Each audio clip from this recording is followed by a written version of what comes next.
Magandang araw po mga kapuntos, at sa araw na ito po meron po akong tampok na video para sa inyo at sana ay magustuhan ninyo.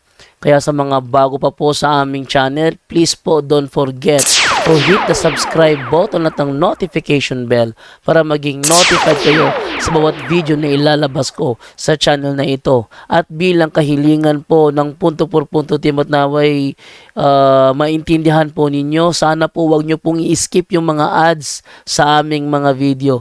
Sa maliit na bagay na po na yan, malaking tulong po yan sa ating programa at sa ating ministry. Sana po maunawaan po ninyo. Maraming salamat po, kaya wag na po natin patagalin. Simulan na po natin.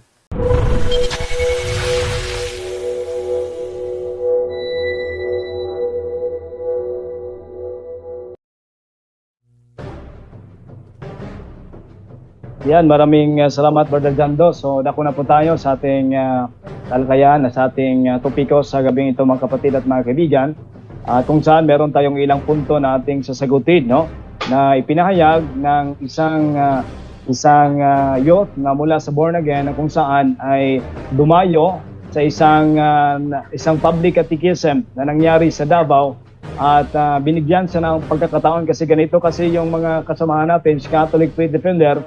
Pero pag mayroon tayong mga apologetics ng mga public catechism, ay bibigyan natin ng pagkakataon na makapag-share itong mga kapatid natin ng mga hindi Katoliko.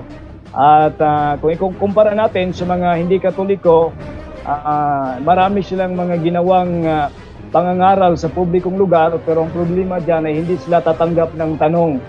Hindi sila tatanggap na mga magtatanong, hindi sila magbigay ng oras na magpahayag ka, no, sa kanilang programa. Pero dito sa ang Catholic Faith Defender, kapag mayroong isinagawang ganitong pamamaraan ng pagsisiwalat sa katotohanan, ay merong pagkakataon. Kaya nabigyan ng pagkakataon itong si Sister Queen na makapaglahad, no, at makapag-share. Ito yung kanyang sinasabi na kung pakinggan natin yung mga Katolikong na hindi masyadong malalim yung pananampalataya, parang totoo din ang kaniyang pinagsasabi. Ito, pakinggan muna natin ang kaniyang mga mensahe. Hi, may hapon sa tanan, no. Akong pangalan na is Queen, so taga Davao me. I am a born again Christian, and actually wala gyud ako giplan sa akong sister nga mo anhi mi dinhi nalaw mi dira dunggan lang namo ang preaching. So I would like to share lang gud, no, is I'm not against how ang silang gina speak or gina share, but I believe na it's not about religion ang gipakamatyan bitaw sa Ginoo. Whether you are Catholic, whether you are a Baptist, you are Pentecostal, you are Saksi of Jehovah, dili na mo ang gipakamatyan ni Jesus. Amen? It is not by religion why you have been saved. Kailangan na siya masabtan sa matag usa nga, uy, pag dinhi ko sa Catholic, ma-save jud ko. Pag dinhi ko sa Baptist, ma-save jud ko. Pag dinhi ko sa Pentecostal, ma-save jud ko. Kaya ang sige ngon sa scripture, in John 3:16, the scripture says, "For God so loved the world that He gave His only begotten Son, so that whoever believes in Him shall not perish but have eternal life." Wala gingon dito nga, for God so loved the world that whoever become a Catholic, that whoever becomes a Baptist, that whoever becomes a Pentecostal will be saved. But ang gingon dito, whoever accepts and believes His Son shall be saved and have eternal life. Wala gingon sa Ginoo. That's why it's useless nga naabit yung argument when it comes to words sa Ginoo. It becomes useless bitaw nga no awayan ang Bible, ang truth, because there is only one truth. Jesus is the only one truth, because Jesus is the way, the truth, and the life. Diba? Palakpak din ng mga ko. Dili tungod. It's not by our works why we are saved, why we go follow the law, but it is about our faith in Jesus alone. Diba? In the book of John chapter 10, for all have sinned and fall short in the glory of God. So ibig sabihin, kitang tanan nyo, nakasala ninyo. We are all under bitaw sa sala. But because of the love of Jesus, you and me can have that eternal life. Ang mahitabo lang na nga ma-achieve natin ng eternal life, it's by faith and believing in Jesus, yung gi-redeem ta niya. It is only by the blood of Jesus Christ. Why not eternal life in heaven?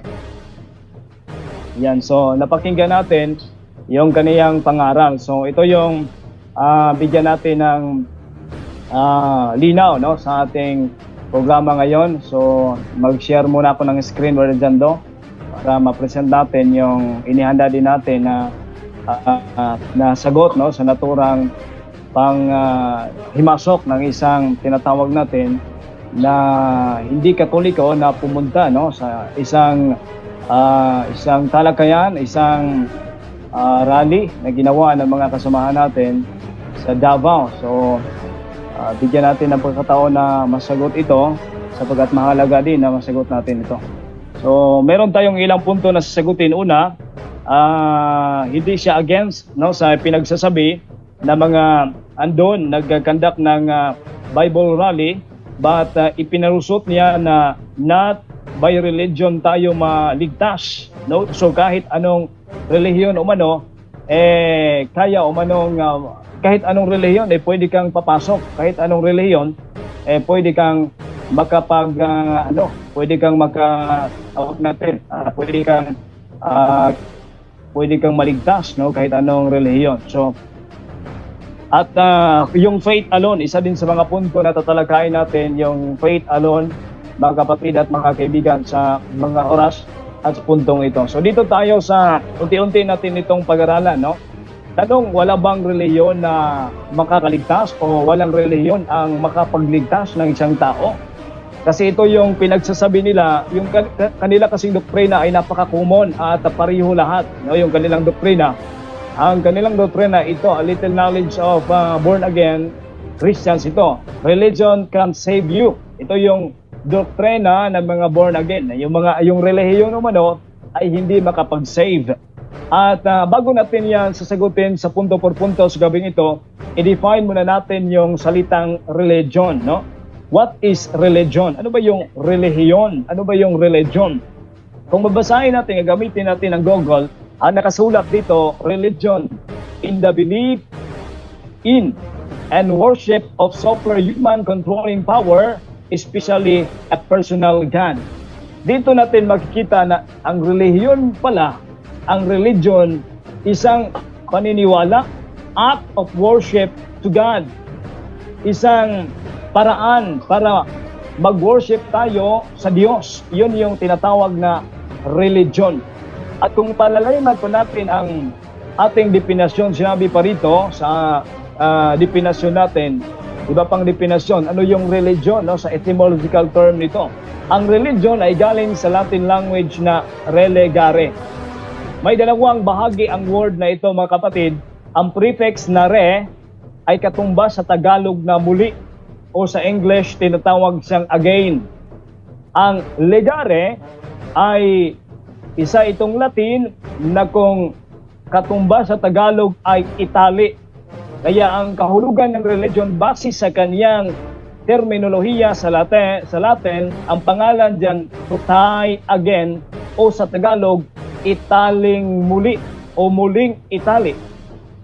Tanong, kanino naman itataling muli? Of course, sa Diyos. At bakit sa Diyos? Ang pagtatali na yan ay revelasyon o sa isang relasyon yan ng Diyos at tao. Sapagkat ang definasyon kanina ay religion, act of worship. Ang religion ay isang relasyon na nag-uugnay muli, nagtatali muli sa Diyos at sa tao. Ngayon, kung ang relasyon ang magliligtas at ang relasyon ay isang religion, masasabi natin na ang religion pala ay daan upang maligtas ang tao. Pero sa kanila, ang kanila kasing pag-unawa sa religion ay isang grupo lamang. Pero maya-maya po, kung ganyan ang kanilang paniniwala, ay hindi pa rin po yun aanib ang naturang argumento sa kanilang doktrina. Bakit? Una, tanong natin, bakit kailangan ibalik muli ang relasyon ng tao sa Diyos? Bakit kaya? Kung ating pag-aralan ng banal na kasulatan, ito ay kailangan sapagkat ng unang mga panahon ay nasira ang relationship ng Diyos at tao dahil sa dalawang tao na nag-ambisyon na maging Diyos. Sino ito? Si Eva at si Adan. Si Eva at si Adan. At kailangan na muling matali ang relasyon ng Diyos at ng tao, at ang makapagtali nito ang ating Panginoon, ang bagong Adan at ang bagong Iba na walang iba kundi ang ating mahal na Blessed Mother Mary. Bakit nagtatag ang simbahan? Bakit nagtatag ng simbahan ang ating Panginoon kung hindi naman, kaya hindi pala ito instrumento sa kaligtasan? Di ba malaking tanong yan?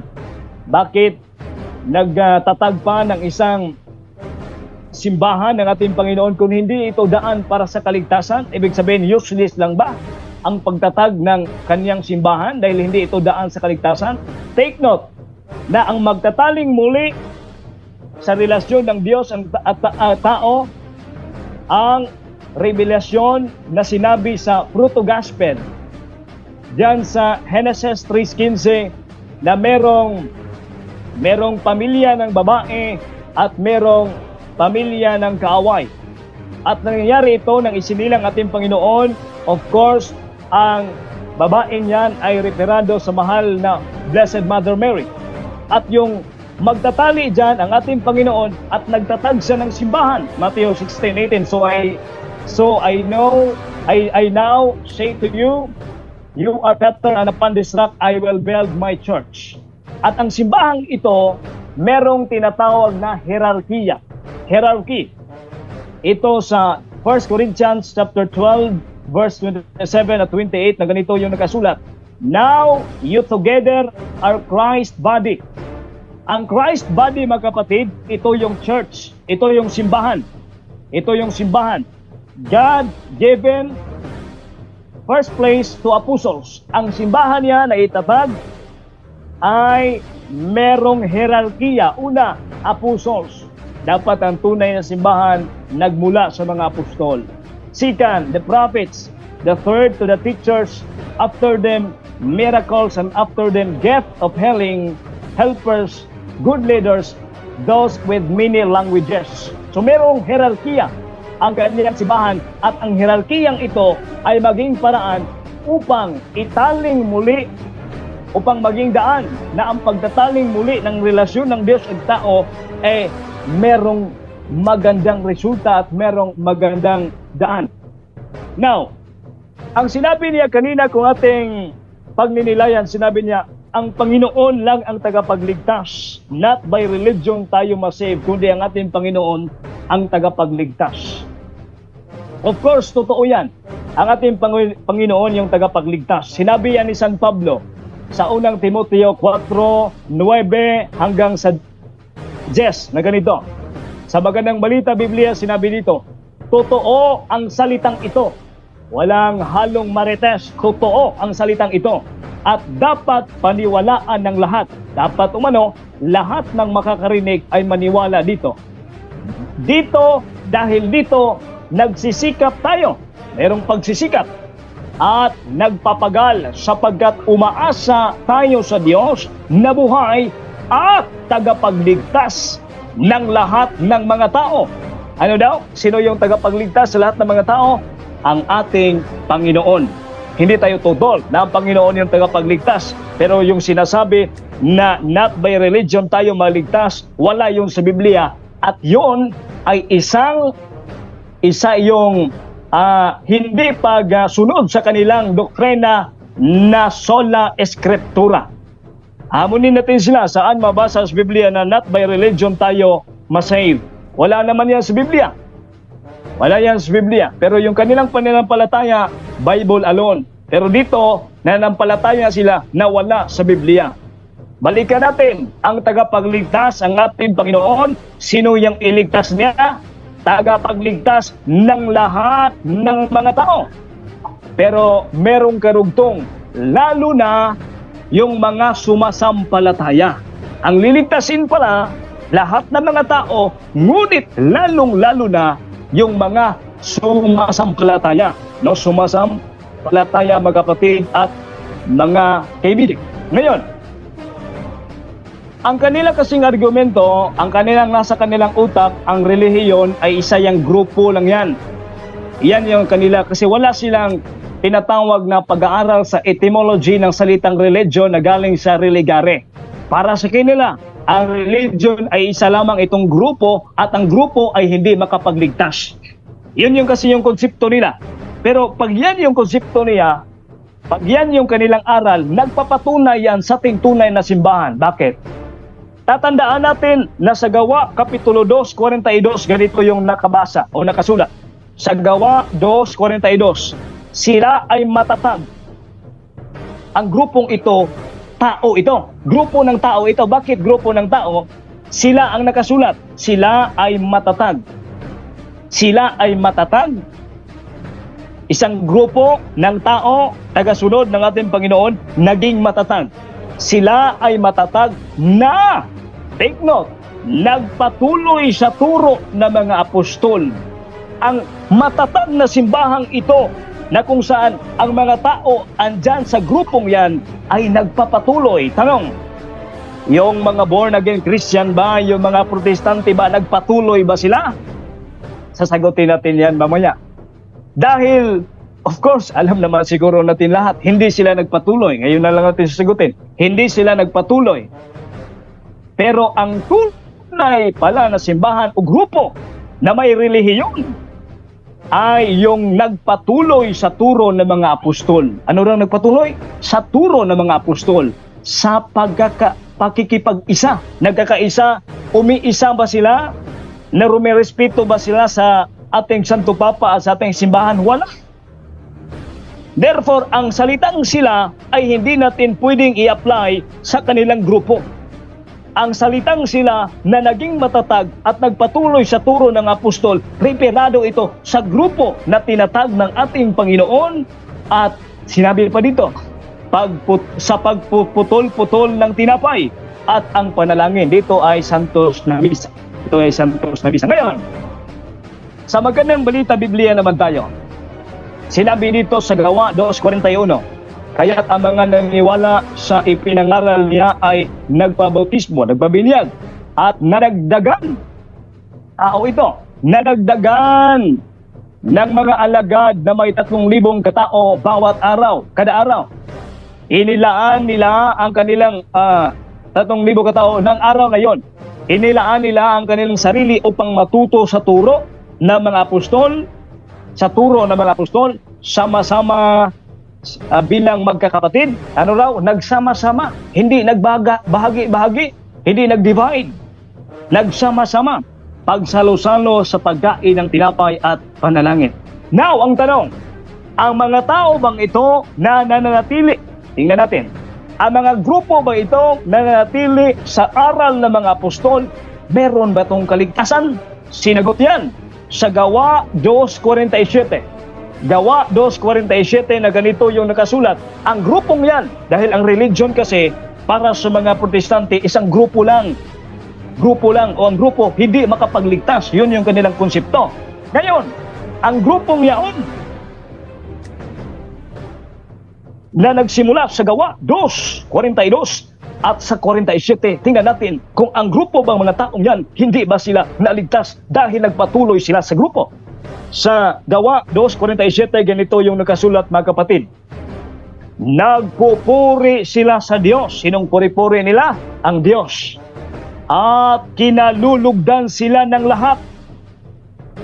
Nagpupuri sa Diyos, kinalulugdan sa lahat ng mga tao. Bawat araw ay idinaragdag sa kanila ng Panginoon. Sino yung nagdaragdag? Ang demonyo ba? Ang kaaway ba ng Panginoon? Hindi. Ang nagdaragdag sa kanila yung Panginoon. Ang karugtong ay idinaragdag sa kanila ng Panginoon ang mga inililigtas. Dito natin makikita mga kapatid na kung ang na mga protestante na mga born again ay ang grupo ay hindi pwedeng makapagligtas, yan ay wala sa Biblia. Dahil ang nasa Biblia, ang grupong yaon na nagpatuloy sa turo ng ating Panginoon, sa turo ng mga apostol, ay inililigtas. Dito natin makikita na yung naturang argumento pala ay sugar-coated lamang na yung grupo umano hindi makapagligtas dahil para sa kanila paniniwala, faith alone makakaligtas. Dito mga kapatid, sa gawa pa lang ng mga apostol na sinulat ni San Lucas, makikita natin na yung kanilang doktrina ay hindi na ayon sa banal na kasulatan, sapagkat marami pinupuri sila ng Diyos. Sila ang dito, hindi singular. Pinupuri siya, hindi siya. Sila, grupo yan. Take note, yung sila na yan, ang salitang sila, magmutatag na nagpapatuloy ang salitang sila. At ang salitang sila, ginamit ulit sa Gawa 2:47. Merong salitang sila, at yung salitang sila, sino yan? Sa New Book of Knowledge, Volume 16, page 207, na mabasa natin, ang grupong yan ay yung tunay na relihiyon. Ang grupong yan may tunay na pananampalataya. Yan ba'y protestante? Yan ba'y born again? Hindi. Ang grupong yan, Roman Catholic Church. The history of the Roman Catholic Church began in an upper room in Jerusalem almost 2,000 years ago. About 120 persons were gathered there. Ito tayo sa nakasulat sa yellow. At mayroong linya. The church may be described as society. Bakit society? Dahil maraming tao yon. Society that Jesus founded. Ang grupo palang may pinupuri ng Diyos. Ang grupong yan, na bawat araw ay idinagdag sa kanila ng Panginoon, ay merong kaligtasan. At ang grupong yan ay hindi born again Christian, at hindi yan, magkapatid, born again. So dito, bakit nila sasabihin na walang relihiyong makaligtas, walang grupong makaligtas? Bakit? Dahil yung kanilang grupo ay hindi natin matrace sa 1st century. Yung kanilang grupo, hindi natin matrace sa panahon ng mga apostol. Bakit nila gagawin yun? Sa Bisaya pa, panabla. Para makapanabla yung kanilang doctrine. Now, kung ang grupong yan nanatili, ang grupong yan nanatili, at yan ay Roman Catholic Church, sinabi pa ni San Pablo sa Efeso 5:23, magandang balita, Biblia. Magandang balita ito sa mga protestante kung open lang sila at gusto lang silang matuto ano talaga yung katotohanan. Sapagkat ang lalaki ang ulo ng kanyang asawa, tulad ni Kristo, siyang ulo ng iglesia, na kaniyang katawan, at siya ang tagapagligtas nito. Sino yung ililigtas ng ating Panginoon? Lahat ng tao. Kung babasihan natin kanina, ano yung sinabi kanina? Lahat ng tao ay ililigtas. Lahat ng tao. Pero dapat kabilang dito, sapagkat siya ang ulo ng iglesia na kaniyang katawan, siya ang tagapagligtas. Pero hindi ito natin narinig, hindi ito binabasa ng mga hindi Katoliko, yung mga protestante. Hindi yan nila binabasa. Pangalawa, kung babalikan natin, merong technical term dito na tinatawag na nagpapatuloy. Nagpapatuloy. Sila ay matatag na nagpapatuloy sa turo ng mga apostol. Tanong, yung mga protestante nagpapatuloy ba?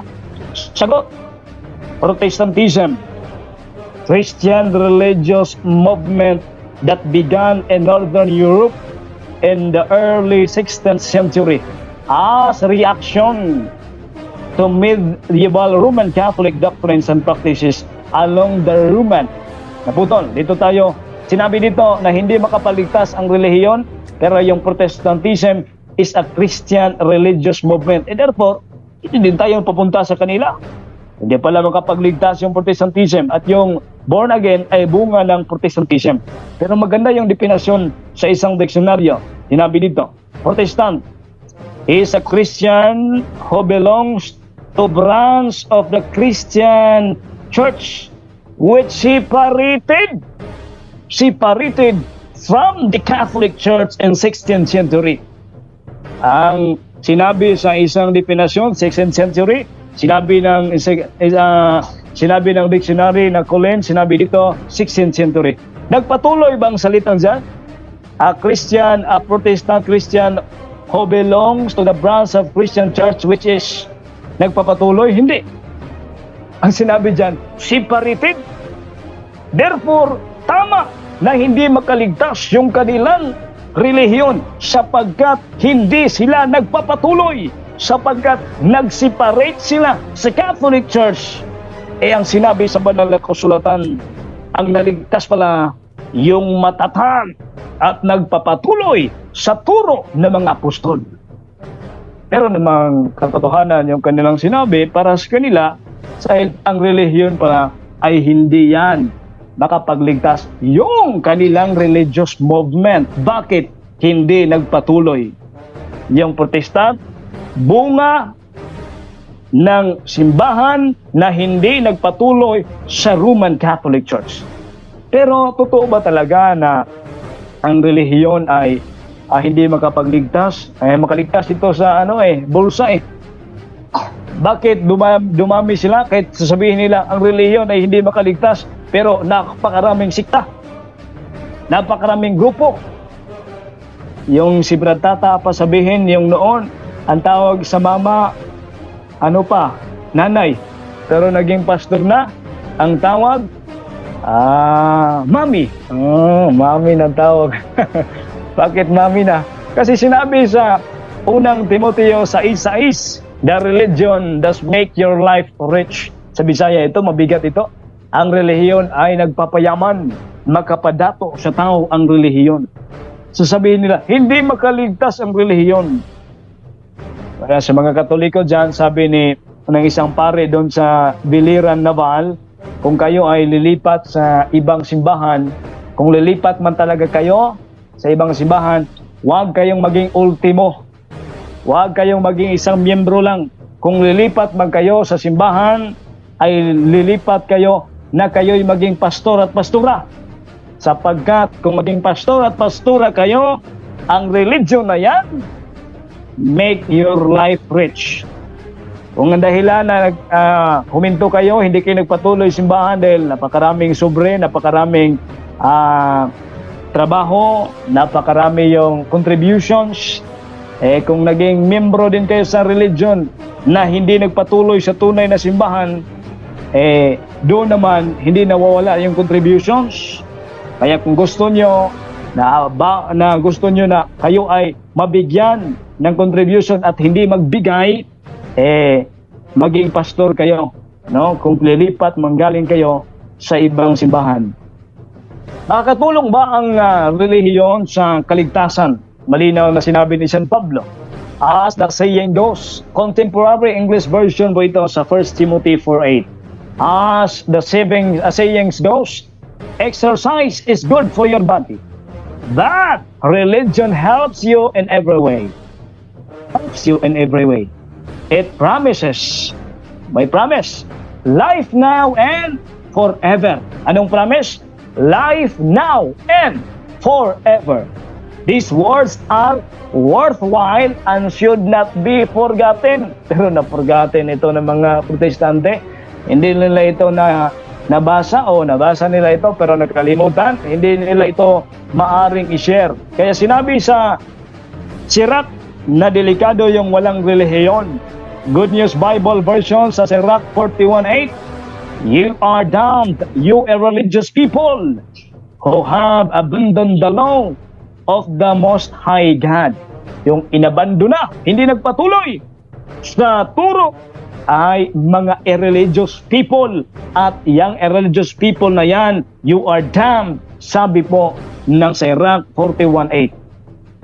Faith alone, sinabi niya kanina na faith alone lang ay maliligtas na. Faith alone, sabi niya, faith alone lang ay pwede na yan sa kaligtasan. Ito yung sinabi niya. Tama naman, meron namang faith alone sa banal na kasulatan. Pwede, ang kanila kasing turo, sola scriptura o sola fide o sola fide. Ito yung kanilang turo, na mabasa talaga sa Biblia, sola scriptura talaga, mabasa talaga yung faith alone. Sa James 2:24, sa New International Version, nakapunta sila dito, merong salitang faith alone. You see that a person is considered righteous by what they do and not by faith alone. May faith alone nga, pero may salitang not. Naalala ko tuloy yung isang istorya. Merong isang tagalinis ng eroplano, Brother Jando ba? Tagalinis ng eroplano. Paglinis niya sa eroplano, merong aklat. Pagkita niya sa aklat, nakasulat sa aklat, pindutin mo yung pula, aandar yan. Pinindot niya yung pula. Umandar yung eroplano. Sa kabilang page naman, sinabi na dito, pindutin niyo yung itim, lilipad yan. Pinindot yung itim. Dahil nasa aklat nasa manual. Pinindot yung itim, lumipad. Susunod naman, pindutin mo yung yellow at yan ay pupunta sa napakataas na bahagi. Pinindot niya yung yellow, pumunta talaga sa taas na bahagi. Sa pang-apat na pahina, sinabi doon, bumili ka ng pangalawang volume dyan sa aklat na yan upang ikaw ay makapunta sa airport upang bababa yang naturang eroplanong yan. Until now, hindi na siya makabili, nasa taas na. Until now, hindi pa nakatugpa sa Bisaya pa, hindi pa nakalanding. Bakit? Kasi binasa pero hindi nilahat. Isang volume lang binasa niya, kaya nakalipad, masaya siya nakalipad, pero hindi na nakabalik sa lupa. Bakit? Yun yung kanilang doktrina. Theology of partiality. Binabasa nila ano yung gusto nila, pero hindi inuubos yung binabasa. Meron yung faith alone, pero not by faith alone. Hindi pala sa faith alone. So, nasa Biblia, napaka-dangerous ang salitang faith alone dahil litra por litra sa Biblia, New International Version, not by faith alone. Sinabi niya kanina, kahit saan ka pupunta, maging Catholic, maging saksi ka man, maging ano ka man, ibang relihiyon mo, wala yang kabuluhan. Ibig sabihin, okay lang pupunta ka dyan, kahit anong relihiyon. Ito yung tinatawag na eclecticism. This is the term, philosophically term, meaning either a tendency of mind in a thinker to conciliate the different views or positions taken in regard to problems or a system in philosophy, which seeks the solution of its fundamental problems by selecting and uniting what it regards as true. Para sa kanila kasi, ang eclecticism, parang ano ba, halo-halo. Lagyan mo ng ice cream, lagyan mo ng saging, lagyan mo ng gatas. Napakasarap. Ito yung theory ng eclecticism. Ito yung ginamit kanina ni Queen na kahit ano, papasok ka, hindi yan makakaligtas. So, ibig sabihin, basta't may panampalataya ka lang, maligtas ka na, pwede ka na pumasok. Basta, mayroon kang panampalataya. Kasi hindi sa religion, masave ang tao. Ibig sabihin, kahit ano, ito yung eclecticism. Pero yung isang tinatawag nating halo-halo, lagyan na yan ng ketchup. Anong resulta dyan? Hindi na yan masarap. Dahil merong nasagol, merong na-contribute dyan na hindi para dyan. So, delikado yan. Yung naturang turo. Kaya sinabi ng ating Panginoon, Mateo 7:21, hindi lahat na tumatawag sa akin, Panginoon, Panginoon, ay papasok sa kaharian ng langit, kundi ang mga tao lamang sumusunod sa kalooban ng aking Ama. Ano yung kalooban ng Ama? Na yung relasyon ng tao sa Diyos mabalik, at ang pagbalik ng relasyon kailangan na umanib sa simbahang tinatag ng ating Panginoon, Mateo 16:18, at magpatuloy at hindi mag-separate.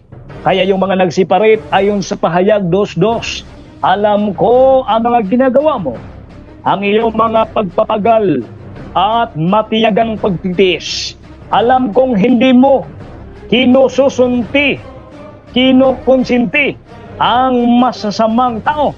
Ano yung masasamang tao? Sinabi sa pahayag 2:22, sinubok mo ang mga nagsasabing sila'y apostol at napatunayang sila'y huwad. Para sa kanila, sila na yung totoo. Siya yung nakakutay ng mga apostol. Pero sinabi ng pahayag, sinabi ni San Juan, napatunayan. Patunayan na pala na mga huwad yan, mga kapatid at mga kaibigan. Napakaganda ng sharing ni Brother Angel kanina sa readings. I-share ko lang ito din mga readings natin sa gabing ito. Nagkataon din na ito yung topic ko natin at ang topic ko natin ay may faith alone kanina at yung tunay na pananampalataya. Ngayon, sinabi sa unang pagbasa kanina sa Deuteronomy 4:40, "Keep His laws and commandments as I give them to you today, so that you and your children after you may prosper and live long in the country that Yahweh your God is giving you forever." Sino yung mga na ano dito, merong tinatawag na sakit na Alzheimer? Ano yung Alzheimer? Yung hindi maka-remember. Hindi maka-remember. Yung salitang remember, kung babasahin natin sa Biblia, 253 yan, nasabi dyan sa banal na kasulatan, yung salitang remember. Sinabi ito, keep. Ibig sabihin, kailangan i-remember His laws and commandments as I give them to you today, na pinigay ng Panginoon sa kaniyang mga, and so that ikaw at ang iyong mga anak, after you may prosper and live long in the country that Yahweh your God is giving you forever. Ibig sabihin, merong pag-keep, pag-remember sa kaniyang kautusan. Kaya ang Diyos ay, of course, nag-remember ang Diyos, no? At sinabi ng Salmo 77:12, I reflect. Sa ibang salin dito, I remember on all that you did. I ponder all your great deeds. Yung ginawa, ang Panginoon pala ay gumawa, hindi yung faith lang. Ang Panginoon ay gumawa ng batas, nais niyang ipasunod yung batas, i-remember yung batas, at sinabi dito sa Salmo 77:12, I reflect on all that you did.